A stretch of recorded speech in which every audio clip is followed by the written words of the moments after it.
Middle ഈസ്റ്റിൽ യുദ്ധം തുടരുന്ന സാഹചര്യത്തിൽ ഫോഴ്സ് മെജൂർ പ്രഖ്യാപിച്ച ഖത്തർ എനർജി LNG ഉൽപാദനം നിർത്തിവെക്കാൻ തീരുമാനിച്ചതിനു പിന്നാലെയാണ് നടപടി. യുദ്ധം, പ്രകൃതി ദുരന്തം പോലെയുള്ള അപ്രതീക്ഷിത സാഹചര്യങ്ങളിൽ കരാർ വ്യവസ്ഥകൾ പാലിക്കാൻ കഴിയാതെ വരുമ്പോൾ നിയമബാധ്യതകളിൽ നിന്ന് സംരക്ഷണം ലഭിക്കാനാണ് ഫോഴ്സ് മെജൂർ പ്രഖ്യാപിക്കുന്നത്. ഇന്ത്യൻ കമ്പനികൾക്കടക്കം ഖത്തർ എനർജിയുമായി കരാറുണ്ട്. അബ്ബാസ് മുഹമ്മദ് വിവരങ്ങൾ നൽകും. അബ്ബാസ്, എന്താണ് ഈ ഫോഴ്സ് മെജൂർ ഒന്ന് വിശദീകരിക്കാമോ?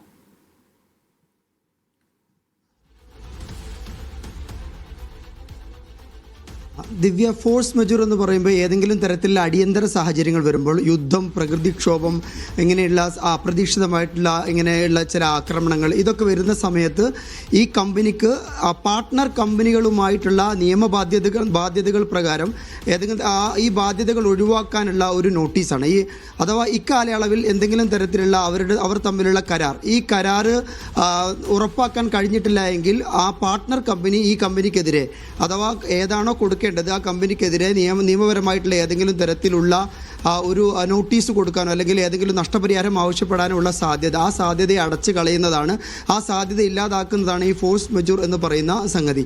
ഈ ഫോഴ്സ് മെജൂർ അങ്ങനെ കോവിഡിൻ്റെ കാലഘട്ടത്തിൽ, അതേപോലെ തന്നെ ഇങ്ങനെ വരുന്ന അപ്രതീക്ഷിതമായിട്ടുള്ള സാഹചര്യങ്ങളിൽ ഈ വലിയ കമ്പനികൾ പ്രഖ്യാപിക്കാറുള്ളതാണ്. ഉദാഹരണത്തിന് ഈ ഖത്തർ എനർജിയുമായിട്ട് ലോകത്തുടനീളമുള്ള കമ്പനികൾ കരാറിൽ ഏർപ്പെട്ടിട്ടുണ്ട്. ഇപ്പോൾ ഇന്ത്യയിൽ നിന്ന് തന്നെ പെട്രോനെറ്റ് LNG 20 വർഷത്തെ കരാറാണ് ഖത്തർ എനർജിയുമായിട്ടുള്ളത്. അതുപോലെ തന്നെ ഗുജറാത്ത് സ്റ്റേറ്റ് പെട്രോളിയം കോർപ്പറേഷന് ഖത്തർ എനർജിയുമായി കരാറുണ്ട്. ഗെയിൽ ഇന്ത്യ ലിമിറ്റഡിന് ഖത്തർ എനർജിയുമായി കരാറുണ്ട്. ഇതൊക്കെ വലിയ അളവിലേക്കുള്ള കരാറാണ്.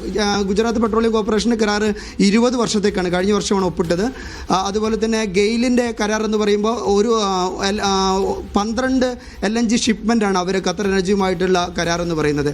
ഇക്കാലയളവിൽ ഈ യുദ്ധത്തിൻ്റെയോ അല്ലെങ്കിൽ ഇങ്ങനെയുള്ള ഈ ഫോഴ്സ് മെജൂർ പ്രഖ്യാപിച്ചു കഴിഞ്ഞാൽ ഇക്കാലയളവിൽ ഇത് നൽകിയിട്ടില്ല എങ്കിൽ, കരാർ പ്രകാരമുള്ള ഷിപ്മെൻറ്റുകൾ നൽകിയിട്ടില്ല എങ്കിൽ ഈ കമ്പനിക്ക്, പാർട്ട്ണർ കമ്പനിക്ക് ഖത്തർ എനർജിക്കെതിരെ ഏതെങ്കിലും തരത്തിലുള്ള നിയമ നടപടിയിലേക്ക് പോകാൻ പറ്റില്ല എന്നുള്ളതാണ്.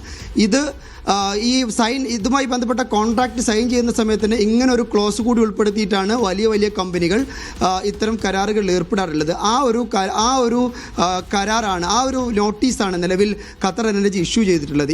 കഴിഞ്ഞ ദിവസമാണ് ഇറാനിൽ നിന്നുള്ള ഒരു ഡ്രോൺ ആക്രമണം മിസൈദിലെയും അതേപോലെ തന്നെ ഇവിടുത്തെ റാസ് ലഫാൻ സിറ്റിയിലെയും, ഇത് രണ്ടും ഇവിടുത്തെ ഖത്തറിലെ വ്യാവസായിക നഗരങ്ങളാണ്. ഈ റാസ് ലഫാൻ സിറ്റിയിലെ ഖത്തർ ഈ എനർജി ഫെസിലിറ്റിക്ക് നേരെയാണ് ആക്രമണം ഉണ്ടായത്. അതേപോലെ തന്നെ മിസൈദിലെ എനർജി ഫെസിലിറ്റിയുടെ ഒരു വാട്ടർ ടാങ്കിന് നേരെയാണ് മറ്റൊരു ഡ്രോൺ ആക്രമണം ഉണ്ടായത്. ഈ ആക്രമണത്തിൻ്റെ പശ്ചാത്തലത്തിൽ തൊട്ടുടനെ തന്നെ അവിടുത്തെ സുരക്ഷ കണക്കിലെടുത്ത് ഇവിടുത്തെ LNG പ്രൊഡക്ഷൻ നിർത്താൻ ഖത്തർ എനർജി തീരുമാനിച്ചിരുന്നു. കഴിഞ്ഞ ദിവസം വിദേശകാര്യ മന്ത്രാലയം വക്താവ് മാജിദ് അൽ അൻസാരിയുടെ വാർത്താ സമ്മേളനത്തിൽ ഇതുമായി ബന്ധപ്പെട്ട് നമ്മൾ ചോദ്യങ്ങൾ ഉന്നയിച്ചിരുന്നു. എന്നാണ് ഇനി എനർജി ഉൽപ്പാദനം വീണ്ടും ആരംഭിക്കുന്നത് എന്ന് ചോദിച്ച സമയത്ത് അതുമായി ബന്ധപ്പെട്ട് ടെക്നിക്കൽ കമ്മിറ്റി ചേരേണ്ടതുണ്ട് ഖത്തർ എനർജി.